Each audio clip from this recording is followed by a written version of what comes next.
Welcome to the Your Peak Life podcast. Let's conquer the summit of life and reach the apex of our potential.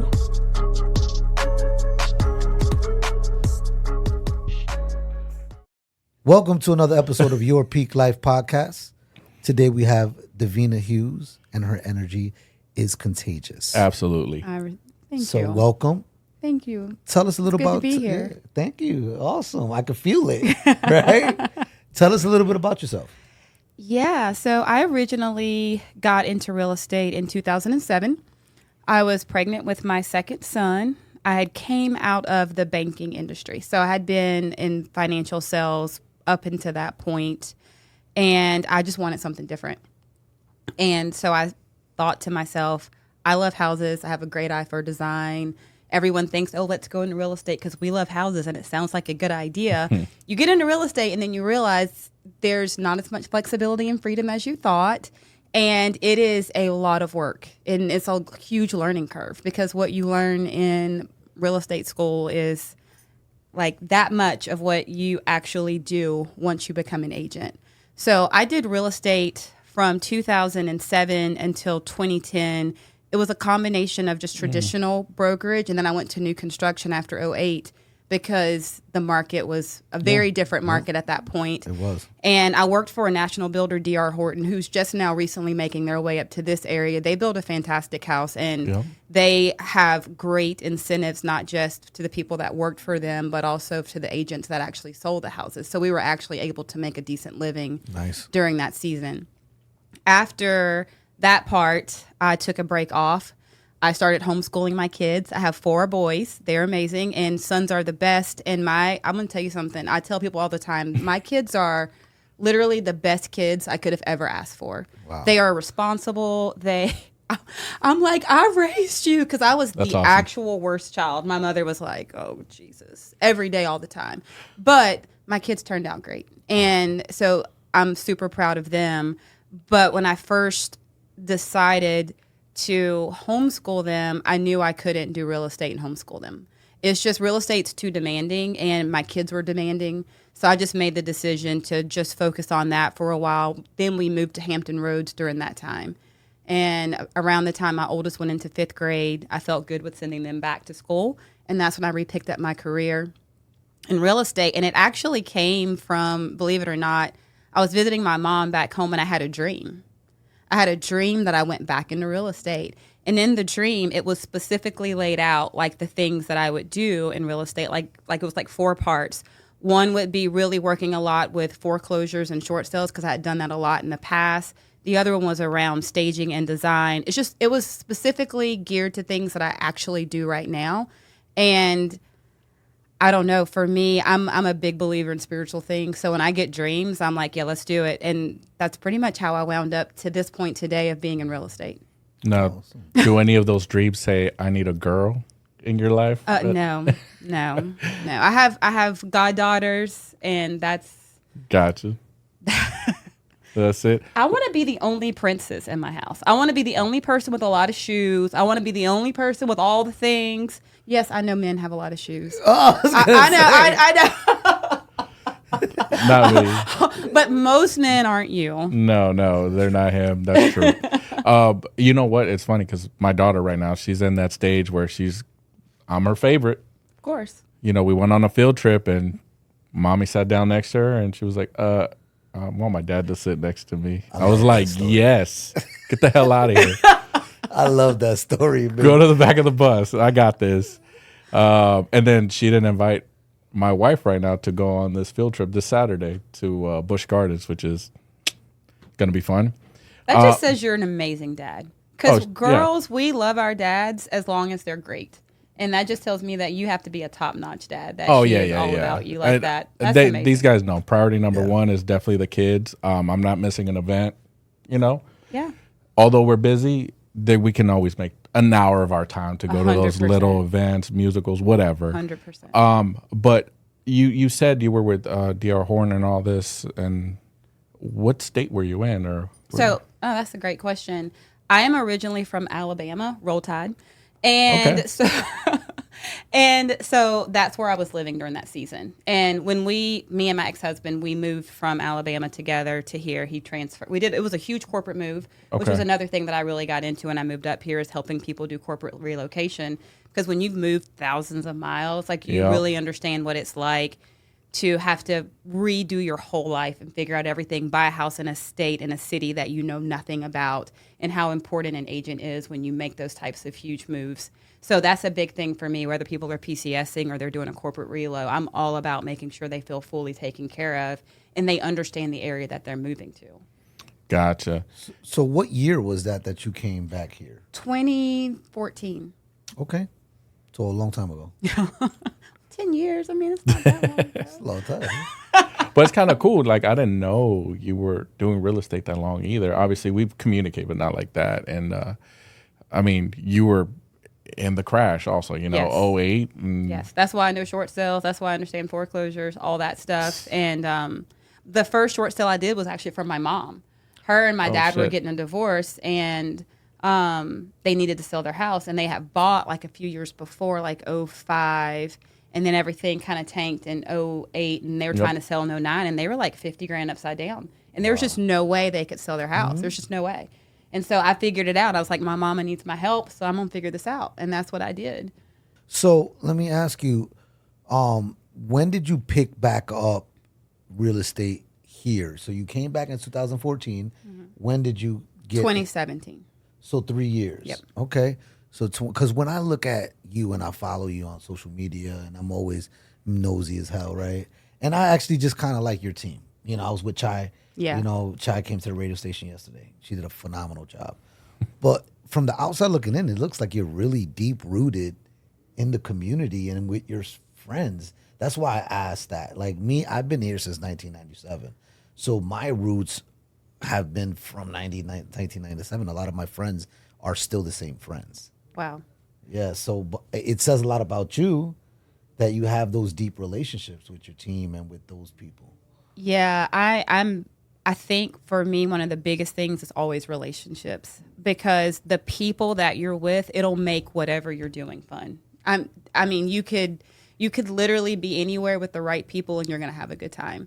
And I really love that. I love the camaraderie. I love the connection. I love deep relationships. I'm a huge empath, so I have to work a lot on not picking up other people's feelings and trying to like make sure I'm pleasing them the whole time.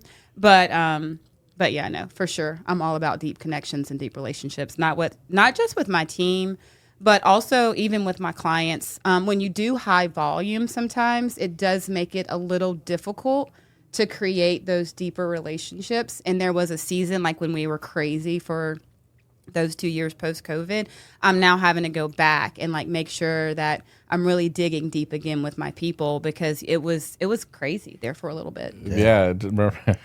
I mean, we were talking about it the other day. I had forgot, like, for a while, appraisals was like, you could just do a drive-through for appraisal and approved. Like, Yes. that was crazy. Yeah.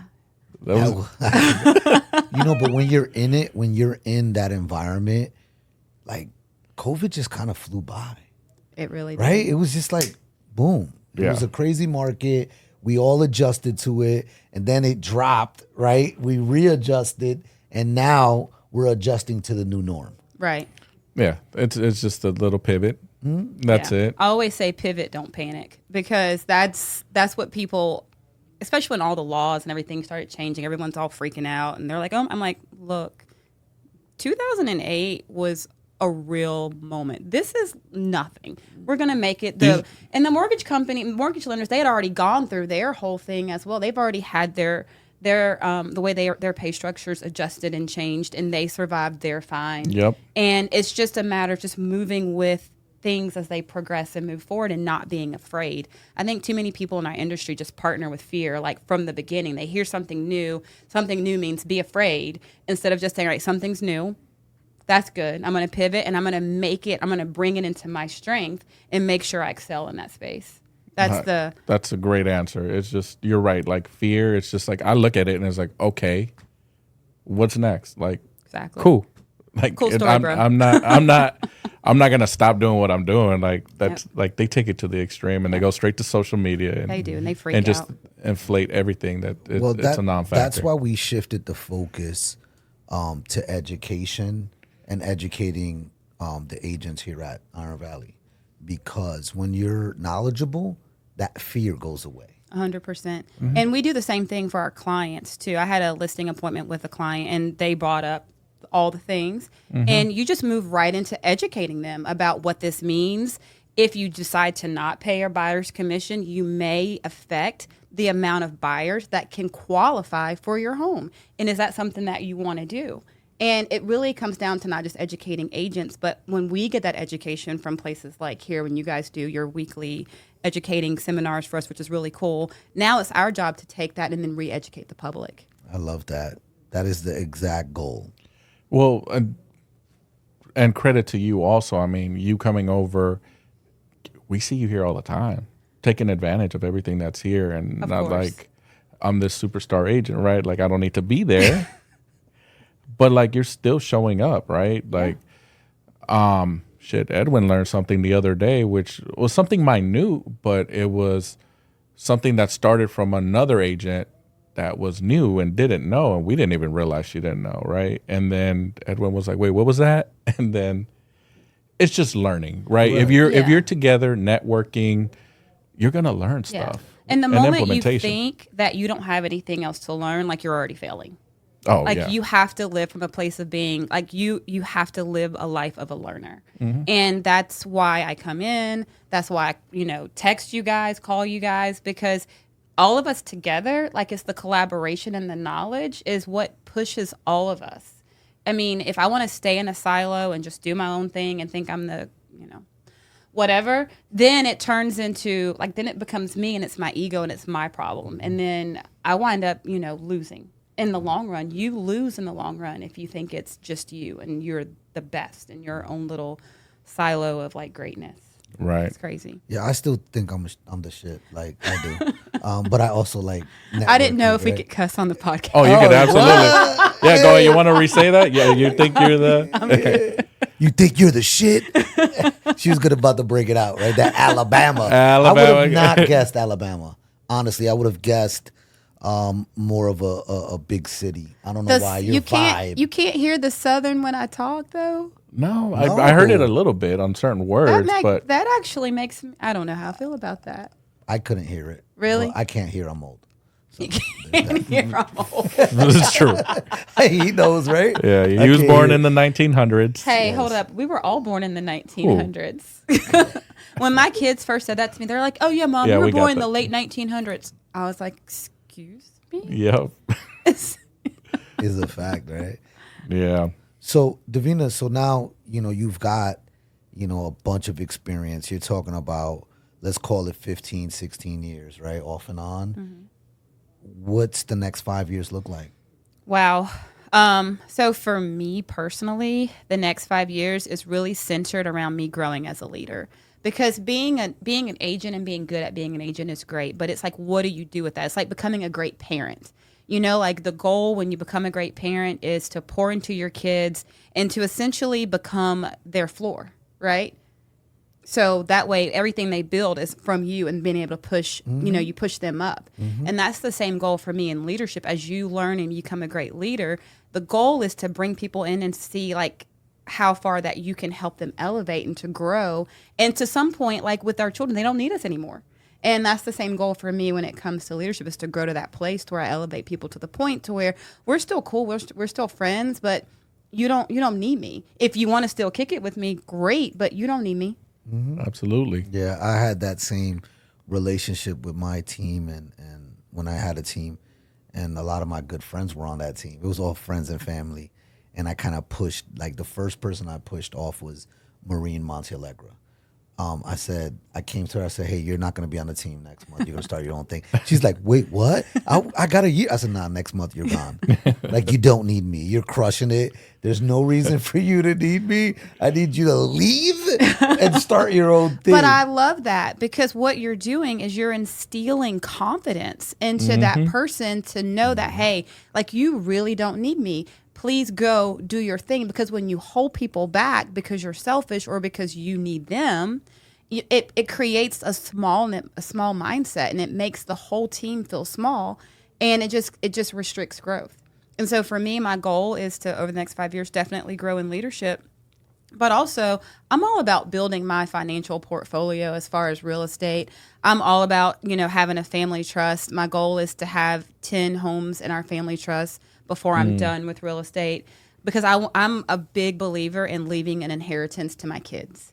And that's huge for me. When I look at my 4 boys, they're all unique and different. My two oldest kids are on the autism spectrum, but they're very high functioning on the spectrum. My oldest son, he drives, he has a girlfriend, he's graduating, he has a YouTube channel with like 10,000 subscribers. Really? He's no joke, right? But he is on the spectrum. He's very unique, very quirky, but I love him. He's my favorite person. He has the driest sense of humor that he says things and I'm like, facts, and I can't even argue with him. But when I look at them, I'm like, hey, I want to make sure that your dreams can come true based off of what mama did. And so that's the other element of my 5-year goal, is making sure that my kids, no matter what it is they want to do, because I don't want my kids to go into have regular jobs and try to live the crappy American dream that everybody talks about, go to work, work 8 hours a day. I don't want that for my kids. I want them to want what they want, go after their passions, and me be able to finance that. And kids need money to finance their dreams and their goals. You want them to find their why and just go after it. Find their why and go after it. Not do whatever the American dream tells them to do. Their 9 to 5 and their 401k. Have a real life. What is it that Mike always says? Your unreal life. Live that. Absolutely. Are you taking any more kids on? Because I need some financing of my dreams. That's what I need. The trust.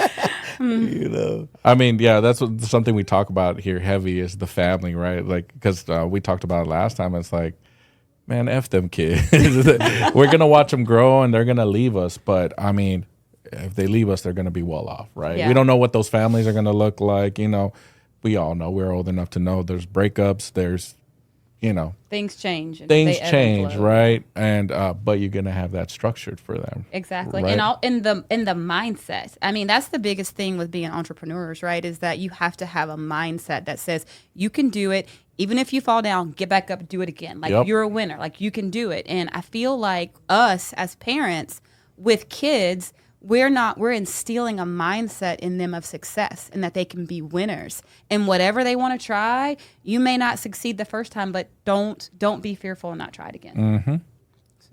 Great. So, you and your husband, how long have you guys been together now? We've been married we're going on our second. Oh, he is the keep it here, Adam. Matter of fact, hey, let's change the question. We're not gonna do that. No, this needs to be a clip. No, I really don't care. I'm super he knows me. Yeah. He knows I am not the date. He's definitely more of the girl in our relationship, not in a bad way. But he's got the dates down, all that. Yeah, he does. I'm the girl in my relationship. Ooh, yes, I've told Edwin. I think Rebecca chokes you. Yes, and I'm okay with that. And he's okay, but that's how Jesse is. He's okay with that too. So it's just, the right people get together because they're supposed to be. So I came home yesterday, right? I left early, which I never leave early. I said, I want to go home early. I'm going to clean the pool. I'm going to get it ready. I come in the door. I look at my wife. She's on the computer. She goes, why are you here? I said, I came home early. She goes, well, just because you came home early doesn't mean you're going to fuck with my day. I'm still working. Leave me alone. I was like, whatever. I want to be with you anyway. But I get it 100%. Is he in real estate also? No, he's in financial sales. Okay. So we both, as we always joke, we write our own checks every month. So we better be making our dollars because nobody else pay us. But so did you guys meet in that industry? No. It's just a coincidence he's in that industry. No, we actually met through we met each other the very, very first time at church. Okay. But because he's also a professional musician, and then we met again through sequence of events, and he actually helped me when I was first starting my staging company, to get all my financials together because I am not. there's just some things I don't do well. Yeah, that's why we pay people. And I have great ideas, and I like to like drive and go and be like fun, but numbers and spreadsheets and knowing where things came from and like, managing my inventory, that is not for me. That is for him, and he's really, really great at that kind of stuff. And so that's kind of how it got started. And then from there, we shifted more into doing short-term rentals. Okay. And then during that season is when we really decided that maybe we should be a couple. And it was mostly him. He was like, if he's doing his job. If All right. we don't get Shout out. together, if we don't hook up, he's like, I don't think I could ever have any other girl because we're always together. Like, you're always like, we do everything together in life. And so like, who else could I even bring into our little circle? And I was like, okay, yeah, that makes sense. But yes, that's kind of how all that kind of came about. And we did short-term rentals. We still do a lot of short-term rentals. We have a whole design company that we still go and do floor plans and rehabs and flips for our clients. That's what we do. That's our together business. Okay. But separate, I have my real estate stuff, and then he has his financial stuff. Well, with everything you got going on, what is your like time off look like? What is something that's fun for you or relaxing that you like I to drink a lot. Oh, yeah? I love it. She did have a little bourbon. Yeah, she definitely took a shot before the podcast. Like, hey, I like it though. No, Yeah. I mean, we play golf. We like to travel. So if you follow, if you do watch a lot of our social, we travel a lot. We Good. probably travel once a month.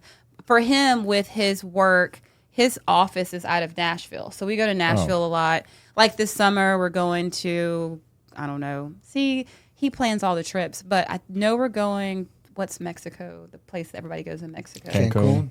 No, the other place. Is it Cancun? What? Yes, Cancun. Playa de Carmen.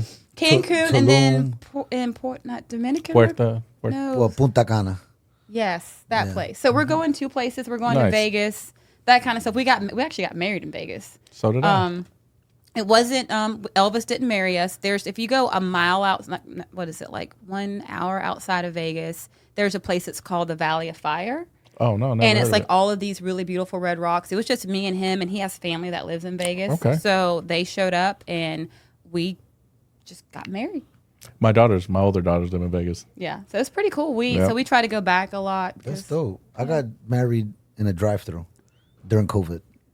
Right. Oh, shit. I picked up my license. and somebody was getting a fishing license in front of me, right? And then I got my marriage license during COVID. Hey, you know what? But hey, we're rocking, super happy. This is the thing. People say, I think the statistics are if you spend a lot of money on your wedding, the lifespan is like shortened. Oh, So yeah. with you spending, what did you spend? A marriage license? I mean, we spent $2,000. $72. We spent $2,000 in Vegas to get not to stay, because staying in Vegas is expensive. Yeah. But we spent $2,000 on like the flowers, the officiant, the photographer. That was it. We spent $750 on a night wedding in this resort. They set it all Yeah. up for you.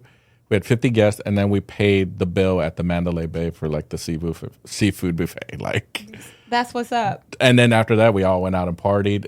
We took pictures with Manny Pacquiao. He was out there, and Marquez, That is dope. I love Kimbo Vegas. Slice. All those people were out there. Vegas is I like Vegas. I don't gamble. Me either. But I like the shows. I like the dinner. I like the environment. I like the shopping. Well, all the traveling. What's, I guess, your favorite city, place? Because I have a real estate eye, and this is going to sound so weird. Whenever we travel, I'm always like, what's the next up and coming city? That is literally how I look whenever we travel. And Okay. and because we help our clients set up so many short-term rentals across America, we've been to a lot of cities. And I would say when I go, I'm like, what's going to be the next big city that's going to blow up? Because we all know, like, Charlotte had their moment, Austin had their moment, Nashville had their moment. And right now, let's say my favorite city, just because I think it's the next big city to blow up, is Huntsville, Alabama. Because I know you're like, Huntsville, Alabama? Excuse me? What was I've that? never heard Huntsville. of that before. It is, Huntsville. It's northern part of Alabama. It's where UAB is, which is a big college for like medical college there. But when you go, because I'm also from Alabama, when I Right. visited there later in life, because they have a lot of my brain cannot think. I want to say military, but not military. Space, NASA. That's what I'm trying to get to. That's where like you would go, like when you were a little kid, to like go to the space station and go to NASA because they're in Huntsville. But that was when we were little. As I've gotten older, I've gone back to help clients establish their short-term rentals, and they've made a ton of money in this little city that no one knew about that had cheap real estate forever. And now their real estate is comparable to Hampton Roads, which is crazy. Wow. Yes. So I look at that. I'm like, where's the next place to go? Where, like, what's going to come up really fast? Where can we invest financially? Yeah, there's not enough Puerto Ricans for me to go to Huntsville. I need a Latino community. So if you can work on that, I'll go visit. All right. Then you just need to stay. Like, I mean, like Miami is your spot. I like Hampton Roads. I like it right here. Yeah. You know, I like Florida. I like Arizona. I like New Mexico. And I'm honestly, I never explored the United States as much as I am now. Yeah. And I'm finding different places that I like. I always thought I hated Texas because I don't like the Cowboys. I love Texas. But after I went to Texas, like, that's a Texas lie. I is love the Texas. actual junk. I mean, but you know, I didn't know. I'm from New Jersey, so and he's from the East. You know, they're biased up there. Yeah. Like, well, I lived in Texas for a while. They're haters up there. And Texas is actually really great. Austin, Texas is one of my favorite cities. I lived in Houston for a while. Houston's great. I was before my wife got out, like I was gonna move to Kingwood, Texas. Yeah, that's where I graduated high school. No shit. Kingwood High School. Yes, that's so funny. What year? I graduated in '98. High school. I'm old. Don't judge me. I don't know if you know anybody with the last name of Cinco. What, is she from Kingwood? No, it's a guy. So I got a lot of good friends up there. That's why I was going to go out there. Yeah. Kingwood is, it's one of those unique spots. It's one of those golf cart communities. It's really fancy, really nice. I loved it there. Yeah. And I would go visit them.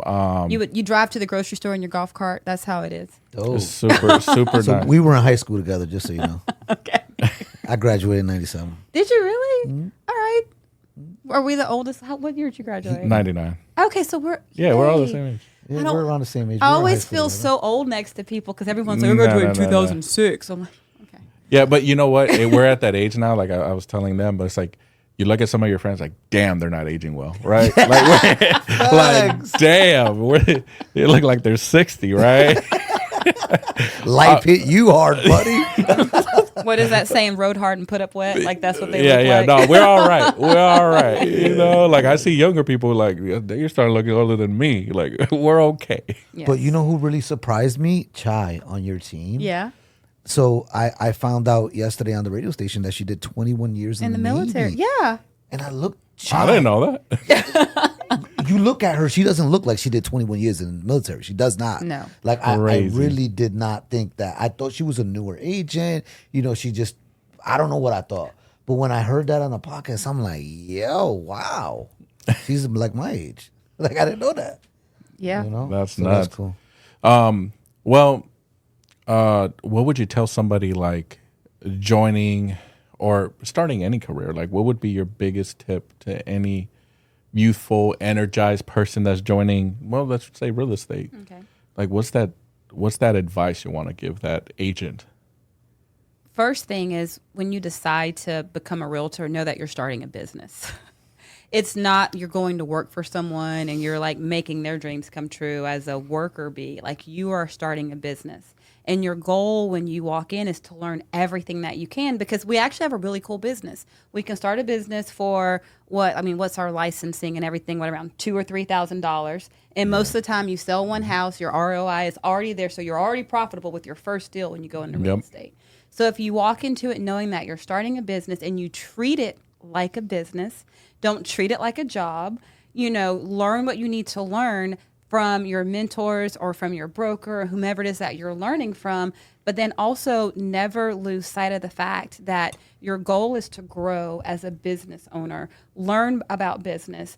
Learn about, should you have an S Corp or LLC? Like learn those things because at some point you will not just be profitable, you will make a lot of money. And the potential is fully there. It's do you believe that you can get there? And have you done the things that it takes to make sure that you're ready when you get there? Because for me, in the beginning, I had really great mentors that were like, hey, like do these things, go ahead and get your LLC, go ahead and because you're a business, like set up like one.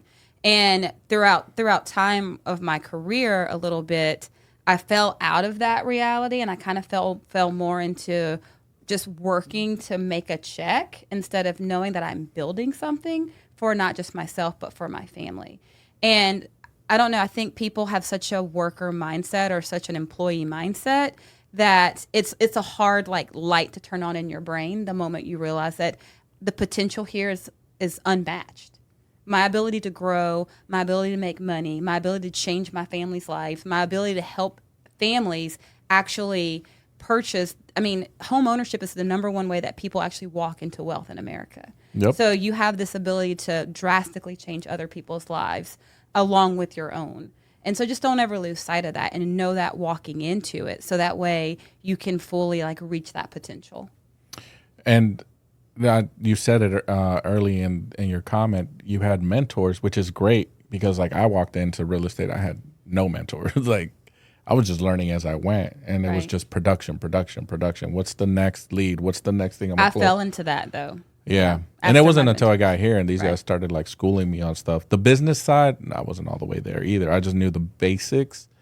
And then finally, you start getting those financial counselors, those CPAs, those people that need the bookkeeping, know, everything that needs help. Like you said, you don't like numbers and graphs and whatever. But sometimes you just don't have time either. You don't have time. You have to make the time to sit down and look at all that stuff. Also, I guess we always like to ask the guests, what is a question you have for us? Any question. Oh, okay. Well, what I don't know, I mean, a couple. I'll make multiple questions in one. All right. How long have you been in real estate? Because I actually don't know that.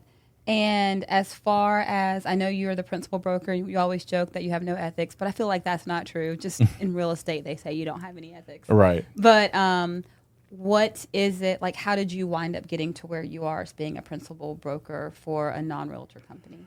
So I've been licensed for 7 years. I got my license in February of 2017. Okay. I got here, I knew nobody. So my wife was active duty military, and we got here from Japan. Oh, wow. So got my license. Like I said, I had no mentor, nobody. I joined the first firm that I thought they had great training and all this stuff. And I can probably guess what firm that was. Keep going. Quickly found out that there was, it wasn't that, right? Yeah. Just to keep it short. So the first 6 months I did zero business, but I had work ethic. So I was out there doing open houses, but without that training, I didn't even know what to say when I talked to people or what lender to send them or whatever. So there was a couple who had a team and they saw me doing it. Coincidentally, I just kept doing their open houses. They just had nice listings. They're like, shit, you're doing more work than our agents. Why don't you join our team? Joined their team. Then they taught me how to cold call. So then I started cold calling. Then my business really started to ramp up, And from there, I just started looking at the numbers as far as what they were making on splits, what the systems cost, and I invested in myself. First year, it was about $12,000, that I invested into Lead Source and continued to cold call, pick up clients, and then I had too many leads, so then I picked up an agent. One of my past clients, buyer Chris Castle, who's here, he's 60 years old, closes like $15 million with a new child. He's crazy. Have you ever met Chris? He's a great guy. Once you meet him, he is going to leave a lasting impression. His engagement with people, his communication style, you're not going to forget who Chris Castle is. Right. So he was my agent. I picked up some other agents. By this time, I had moved to a firm, strictly transaction-based. But there was no culture, no energy, nothing, and I had a youthful team. So I started shopping. I started shopping not only for brokerage, but maybe franchising, because my goal was always to be an owner of some sort. And I ended up talking to these guys, Eric and Mike, and they had what I needed. I mean, they had all the systems, they had the energy. You just feel it when you come in the room. And so I was like, okay, I'm signing up. signed up, and then Edwin was here about a month or two before me with his team. And we're paramilitary, so we shoot the shit, we talk shit all the time, and there was that friendly competition, but collaboration also. So it's like, hey, why don't we do this with our teams? And I think the first time we did something was just a shuffleboard thing. Like, we took our teams, we paid for it, we played shuffleboard, had a great time. Both our teams are interacting. And then after that, it was a skate night. Then like more people were like, hey, why can't I go? Like, from the firm. Yeah. And so it was like, okay, well, bring your team or whatever. And then one of the biggest events we did it at the water park. And of course, Ocean Eric Breeze. and Mike were noticing this. I'm sure that we were energy also. We were definitely a positive impact to Iron Valley. And at some point, with growth and everything, they approached us about buying into ownership and also growing this thing with them. Wow. Did that. And then soon after, the NAR thing started coming out, this, that, and the other. And we just started looking at numbers. Half the agents here are not realtors, which is, I'm not going to say rare, but we have that here because the RAIN MLS is privately owned, Right. which a lot of people don't have that they don't have that option.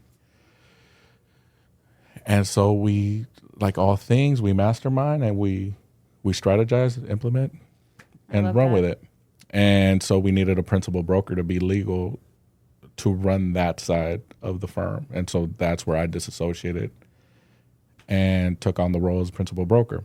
But as you know, you interact with all of us. Right. As brokers, owners. We don't treat anybody different. Yes, I joke with you about no ethics because... It's literally a 3-hour ethics course. That's the only difference. Yeah.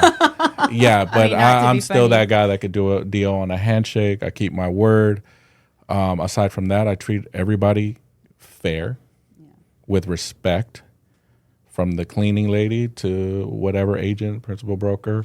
And I try to stay away from all the BS on social media, right? Like, and I've done that because you don't want to get into that. That's all just negative thoughts and people just trying to get attention sometimes. And it's like, it's pointless. It helps our career zero. A lot of times it hurts us, I think, more. It hurts us more than anything. But yeah, so now we're growing that side of the business and everybody's treated the same. You don't know who's in that room, who's a realtor, non-realtor, right? Although I will say being a realtor has a lot of benefits that people just don't take advantage of. I speak about it all the time. Like, I enjoy doing realtors out of a heart. I went to the Ronald McDonald's house, replaced that furniture, CHKD, cleaned up some parks, whatever. It was, and then the damn chili cook-off was like the Legit. shit. Is that only a realtor event? That is Yep. only a realtor event, and we're gonna shut it down this year. Listen to me. If you're listening, You need to go to that. you have to go to the chili cook-off because we are gonna crush OWN. I just want to let you know. I'm calling it out. I'm making it public. Valentina, Well, it was Lee, our Micah, be ready. It was our first time going. We didn't know it was like Correct. that. Like they had fireplaces. DJs. That we didn't know they had a DJ. What? We got a DJ. Yeah, I know that. And we got the best one. We got the Exactly. best one. No, But- it's on and popping. But see, like there was a lot of things that just people don't take advantage of, Mm-hmm. right? And that's the other thing we promote. Like, we're not biased against it. I love that Mike's there on the panel now because now he wants change. The change you want to see. He's implementing that. Like, He's a voice. he's a voice. Like, my biggest gripe is like, you want people to join this association, but you're being somewhat biased. Like, you can't come to this if you're not part of us. Well, how the fuck do you expect to recruit? People don't know what you're providing. Right. Because when I became an agent, a realtor, when I first got licensed, I didn't even know I had the option to be a non-realtor. How many non-realtors probably don't know? We're just agents out here, right? That's just some small, but I think change is going to come down the line, and we're all in the same industry, and I love it right now. Right now, at this moment, I just closed a deal with Cindy Hauser. I got another deal with Jama Botterbush, Monique Clater. These are all agents that I interact with, I have a relationship with. It's a great vibe. Yeah. And if more of us are together, in associations, at functions or whatever, the deals are just going to go smoother. Yeah, it is helpful when you already have that connection with agents Absolutely. going in, or you build the rapport going in. Because what I tell my agents all the time, I'm like, more than likely, if you're doing a deal with this person, you're probably going to do another one, because 20% of the agents do 80% of the work. Correct. So you just have to go into it knowing that you're probably going to see these people again. Treat them well, be kind to them, and don't just be human. I think a lot of times people just are not. They're just not good. They try to bully their way. A lot of men in this industry are definitely like that. They try to bully their way through things when it comes to women. I have a little trick for them when they do that, but I got you. After. But it is. There's an emotional immaturity out there, and 100%. it's like, stick to the contract, put the emotions to the side. How can we work this out? Yep, 100%. That's it. And do you have a question for this guy? Or? She knows me. Gotcha. Nah, you got anything for me? Only thing is when are we going out? Like when are we gonna kick it? Me, you, and the spouses. Whenever. Friday nights is always the best for us. I would say. I know, like, right? You know what I mean? Friday night is when we do stuff. You know what you do is just Julian Rivera's always have a damn Oh something. yeah, he always has Listen something. to me. All right, let's talk about this. Julian events start at 11 p.m. Oh, negative. I'm not making and, that. Yeah, and he already knows. Earlier today, he's like, "Yo, I'm at Chicks." Yeah, I was like, "Oh yeah." He goes, "I didn't invite you because it starts at 11." Yeah, I said, don't. "Good job," because I'm gonna be asleep. I mean, Hey, I have 21 Savage on Tuesday. I have a natural wake up at 4:30 in the morning. I cannot, even if I go to sleep late, I'm just angry the whole day because I didn't get any sleep. So. Yeah, I get good vibes from your husband. I get great vibes from the moment I met him. Like, they're just dope. You know what I mean? Like, when you He's see cool a people. couple, like, Yeah. on Instagram, you know, or on Facebook, they're dope. Like, Scott Capewell and Kristen, right? I don't really even know Kristen. I know Scott. He used to do all my TMI stuff. They're a dope couple. If you like them or not, it doesn't matter. I don't know. For me, I like them just because of their presence. Like, I like dope power couples. We just need to find out what their anniversary is. You know, that's all. Yeah, and send them. We need to make sure you get that gift for that man. I know, right? It's the Saturday after Thanksgiving is our anniversary, whatever day. Thursday, that changes every year. Changes. Yo, what is wrong? Oh no! Oh, we're editing all of this out. Yeah. No, Does it really? let me tell you something, Davina. I am gonna tell you, it has been a pleasure. It's been such an honor to have you come over to the company. Oh yeah. Especially because of your energy. Your team's always here. Like I just They're said gonna rock earlier, Norfolk. Chai, she came to. You guys been at the company? Let's call it a month. She asked me to be on the radio. I've been telling people to come on the radio station with me for like a year. You know what I mean? You know, so like just that extra effort of actually the inclusion. I want to be a part of the culture. Like you guys immediately joined the culture and are a part of it.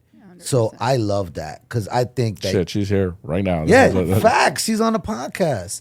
You can't actually, take advantage of Iron Valley as itself or any company until you're fully ingrained in the culture. That's when you take advantage of the relationships, right? The education, the events. Our events are the shit. I don't care what anybody says. Like every time we throw an event, is off the hook. So I'm ready for July 4th. I'm Oh, excited. Nobu? Oh, that's my joint. That's July 4th is serious. Yeah, I gotta you'll catch me at the end though. Like, You- Me either. Let's not catch any of us at the end. No, he only comes for the end. I got a reserve section. yeah. I'm Bring meats and stuff if you want them to grill it for you. Yeah, Oh, for we real? got a section. We got our own VIP. I chill at the pool with the kids, and then I show up for the last Later. like 2 hours to watch the fireworks. My kids are still young; Oh, they yeah, can't be there. That's hard when they're Yeah, little. Yeah, not me. No, my kids they're big. They drive themselves when they're over me. Nice. See, you got Uber drivers. I love it. Well, listen, it was an honor having you here. I really enjoyed the conversation. Is there anything else you want to put out to the audience or Yeah, anything for us? I definitely just wanted to say thank you guys for having me on. I've literally been here for like 3 weeks, and when obviously when I first got here, it was a little crazy and tumultuous. But you guys were so chill and just so cool, and y'all were just, I got your back, and we'll figure this out. And that, to me, that speaks volumes, because a lot of people don't like drama. Like, I actually don't like drama. And so when someone shows up with all their drama, I'm like, but y'all were like, no, it's cool. It's cool. Easy peasy. It's cool. And so, and for me, that's huge, because when people can accept you in a messy state, that means they're real people. Some people need you to show up and like be good and perform and not need something or not be messy. And that speaks a lot, and it speaks volume to the culture of just saying like, hey, like wherever you are, like we have you, come in and let us help you get to that next level. Because that's really what I got between you guys and LJ. It was just, like, we're going to blow your business up. Like, I've literally never had anyone tell me that before. No, we're going to blow your business up. I was like, really? Like, how are we going to do that? And then, of course, I go to Peak Performance with Mike and you guys, and I'm like, oh, yeah, for real. Like, they know what they're doing. Yeah, we got our pom-poms out. Yeah. So it's the culture, it's the atmosphere, and it's the leadership that I personally needed in the current season that I am in my life, because sometimes you don't know what you don't know, or you don't know what you're missing, or you know where you want to go. You just don't have the pieces to like get you there. And for me, like these past couple of weeks, it's not that it's not work. It's always work. The deal is things can be simple. It doesn't mean it's easy, because if it was easy, like everybody would do this, right? But it is simple. You just put the things into practice. And so that for me is huge. I love a roadmap. I love simplicity. And then it puts everything back in my court now to be like, all right, what are you going to do with it? So I love it. All right, awesome. Well, thank you for coming. Tune in next week. We'll have another episode. Make sure you subscribe. Make sure you like, share the content. See you guys next week. Thanks for listening. See ya. Thanks.